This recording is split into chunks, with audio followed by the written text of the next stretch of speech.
kabya inzozi zawe hamwe na Gisenyi Komisiyoneri. Uyu munsi turi mu kagari ka Byahi hafi neza na UTB, tuje kubereka iyi nzu igizwe n'ibyumba 4, salo, salamanje ndetse n'igikoni cyo mu nzu no hanze. Iyi nzu yujuje byose, irabura amapave gusa, kandi amapave nayo turabibereka yarangije gushyirwa mu gipangu, igisigaye ni ukuyarambika, kuyasasa mu gipangu, ndetse n'ibirahuri birahari nabyo ni ukubishyira. Muramutse uje n'ubundi wajya mu nzu yuzuye neza, yujuje byose. Iyi nzu iri ku mafaranga miliyoni 60 z'amanyarwanda, ukayazana ugatura ahantu heza kuri kaburimbo.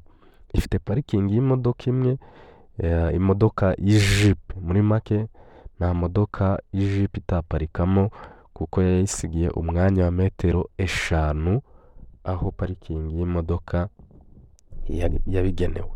Aha hantu ni heza, murabona ko amapave arunze, basigaje kuyasasa. Murumva ko ibintu byose byateguwe. Parafo ni gypsum, parafo ni rangete, amarangi namwe ahanagurwa. Murabona ko amakaro ni yayandi atanyerera, amwe meza agezweho.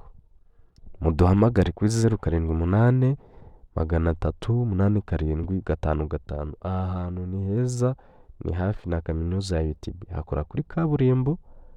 Kandi buriya iyo utuye hafi n'amashuri,